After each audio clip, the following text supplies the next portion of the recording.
Sextou e sexta-feira é dia de leitura de artigo tecnológico junto com vocês. E hoje eu trouxe um artigo do Matheus Pieropan, que ele também tem um canal no YouTube falando sobre Java. E ele escreveu esse artigo aqui na plataforma LinkedIn, que eu quero trazer ele aqui para vocês, porque eu achei um artigo super interessante, tá? Então, do que trata esse artigo, né? Ele fala o seguinte, ó. Conheça o padrão de projeto Builder. Show de bola, ele escreveu dia 21 de outubro de 2024. O que é o padrão, né? Vamos ver o que é o padrão de projeto Builder. Então, ele falou que ele escreveu totalmente por ele, né, com a ajuda de inteligência artificial para corrigir erros escritos em português. Isso é muito bom a gente deixar bem ciente, né? Então vamos lá. O padrão de projeto Builder tem como objetivo facilitar a construção de objetos de maneira mais organizada e eficiente. Imagine que você tem uma classe carro que possui diversos atributos, como marca, placa, número de portas, modelos, entre outros. Agora pense que o modelo é um outro objeto que compõe o carro, ou seja, mais uma classe dentro da estrutura. Além disso, dentro da classe modelo, você também tem outros objetos de composição, como, por exemplo, o fabricante. Diante dessa complexidade, instanciar um carro diretamente pode acabar se tornando algo complicado, como no exemplo abaixo. Então, ele colocou aqui um exemplo, não consigo ampliar, mas é uma classe, né? Um método main aqui, na verdade, instanciando a classe carro e fazendo a parte de encapsulamento, chamando os métodos sets, né, da vida. Daí ele instanciou uma classe modelo, fez os sets do modelo, instanciou a classe fabricante, fez os sets fabricante, para depois fazer os sets na classe carro principal. Vamos considerar que em determinado momento do seu código você precisa construir um carro apenas com os valores de marca, placa e números de porta. Tanto o modelo quanto o fabricante, por exemplo, você gostaria de ignorar na criação. E para isso você precisa criar um construtor que aceitasse apenas esses parâmetros. No entanto, isso traz algumas desvantagens, pois esse construtor seria limitado a esses poucos atributos. Se em um outro momento você precisasse fornecer todos os dados de modelo e ignorar os atributos básicos do carro, seria necessário criar um outro construtor. Sim, seria necessário. Você também poderia criar um construtor com todos os parâmetros, um construtor menor, e deste construtor menor você chamaria com this o outro construtor, passando nulo nos atributos que você não deseja passar. Tem essa possibilidade também, tá? Existe uma abordagem que poderia resolver seu problema, mas que também não é o ideal, criar um construtor com todos os parâmetros. Isso que eu estou falando. No entanto, o que aconteceria é que você passaria valores para alguns parâmetros, enquanto para outros teria que passar null. Sim, não diretamente na instância do objeto, claro que você pode fazer isso, mas você pode fazer no próprio construtor, né? Um construtor chamando o outro, passando null, daí ficaria acoplado dentro da classe, dentro do objeto. Você provavelmente já passou por isso e não sabe como é frustrante ter que construir um objeto com vários campos, sendo forçado a passar vários nulls apenas porque o construtor exige. É nessas situações que entra o padrão de projeto Builder, oferecendo uma solução mais elegante e flexível para a criação de objetos complexos. Então aqui ele faz um passo a passo para a implementação, então eu já vou deixar aqui para vocês. Deixa eu ver se eu consigo aumentar. Eu vou aumentar assim? Assim, fica melhor, né? Então, uma classe carro, ele tem atributos privados, né? Marca, placa, número de portas e modelos. E aqui nós temos um construtor padrão aqui, que vai fazer o this, né? A associação dos atributos. O próximo passo seria criar uma classe estática que você pode chamar de carro builder. Ou, se preferir algo mais semelhante ao que o Lombok faz, apenas builder. Então, o que ele faz aqui, né? Além desta classe aqui, você cria uma public static class interna chamada builder. O que eu não gosto muito é que você tem que colocar os mesmos atributos, tá? Para fazer a construção. O próximo passo é criar os sets para esses atributos dentro do builder, né? que é algo também parecido com o que o Lombok faz, tá? E até mesmo para entender o funcionamento da annotation @builder do Lombok.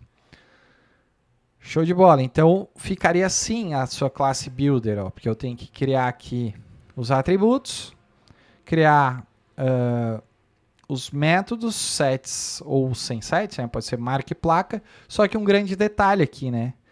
O método set, ele não vai ser void, ele vai retornar um builder. Perfeito? Show de bola. Ó, perceba que, em vez de usar set marca, eu utilizei apenas marca como nome do método. Outra coisa que se destaca aqui é que ele não retorna void, como seria comum em um setter. No padrão builder, retornamos a própria instância da classe para permitir esse encadeamento de chamadas de métodos. Isso significa que, após definir um atributo, você pode imediatamente definir outro. Ficou confuso? Eu explico. Então aqui, ó, você vai dando ponto marca, como ela retorna o próprio builder, você pode dar um ponto placa, em vez de fazer set marca, set placa, enfim. Em resumo, ao retornar a própria classe no método, em vez de ser um setter void tradicional, você consegue fazer o encadeamento dos métodos. E para finalizar, você precisa construir a classe carro, exatamente. O teu builder, tua classe builder vai ter que ter um build que vai retornar a instância do carro, né? Então ele vai dar um return carro e vai montar o carro para ti. Ou seja, agora temos um carro que é retornado pela classe builder. Então tá aqui. Não sei se vai dar para ver. Deixa eu aumentar mais um pouquinho aqui para vocês. Ó. Builder, returning, e o carro, marca, placa, número de porta, modelo. Então, além dos nossos métodos tradicionais aqui dentro do builder, que retorna a instância do builder, a gente vai ter um método que tu vai dar no finalzinho .build para retornar a instância do carro. Então, olha só como é que fica a classe, ó. Você pega o carro, dá um new carro.builder e vai passando marca, placa e por final tu dá um build que ele vai te retornar o seu carro. Perfeito? Ah, Matheus, mas agora se preciso construir um carro todo nulo, sem valor nenhum. Bom, sem problema também, tu pode simplesmente dar o builder.build, certo? Então aqui ele fala, né, em resumo, criando um objeto carro utilizando a classe interna estática builder e chamando método por método aqueles que desejamos na construção do objeto. No final utilizamos o método build para finalmente construir o nosso carro. Então é assim que funciona. Várias classes, tá, gente? Utiliza esse padrão builder, tá? Várias e várias classes utilizam isso. Por exemplo, se tu for pegar o Retrofit, que é uma biblioteca REST do Android feita em Java, ela usa o padrão builder. O Shared Preference usa o padrão builder. Então tem muitas bibliotecas que costumam utilizar realmente esse padrão, né? O padrão builder no Java, ele é amplamente utilizado para criar objetos mais complexos de forma mais clara, igual vocês viram no artigo, e, por que não, mais flexível, né?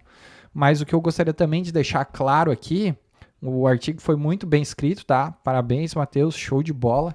Deu para o pessoal entender bem esse padrão. Mas o que eu gostaria de deixar claro também é que o builder em si, ele tem as suas desvantagens que deve ser considerada também dependendo do contexto, né? Se a gente for parar para analisar, você tem um certo aumento de complexidade do código, porque a implementação ele adiciona uma camada extra na sua classe, tá?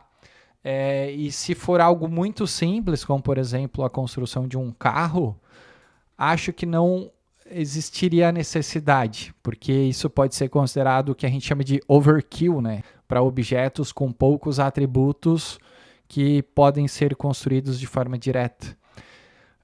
Você tem, por outro lado, uma maior quantidade de código, tipo boilerplate, que a gente também chama, né? Que você cria uma classe interna, né, separada para fazer esse builder, além de todos os métodos, configurar os atributos, vai aumentar o volume do seu código. Então, isso acaba podendo ser um problema para quem busca simplicidade e um design mais enxuto.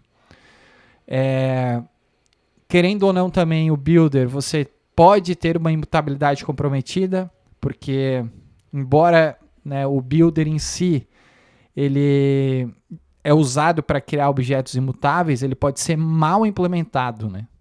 Deixando algumas brechas que vai comprometer a tua imutabilidade. Como, por exemplo, a gente pode permitir uma mutação após a construção do objeto, né? E o builder, ele, quando tu cria aquele objeto intermediário, né, que seria o próprio builder, antes de construir o objeto final, ele acaba permanecendo na memória, né? Isso tem um custo adicional em termos de memória e performance, eu posso dizer, né? Então, eu acho que o padrão builder ele tem que ser muito bem analisado antes de sair usando ele para tudo, tá ligado? É mais ou menos isso que eu gostaria de deixar aqui. Mais uma vez, parabéns pelo artigo. É bom para o pessoal conhecer que existem outras formas de criar um objeto em Java e não só aquele tradicional, né? Tá certo? Então é isso. Espero que vocês tenham gostado. Se você gostou desse vídeo, curta e compartilhe. Valeu!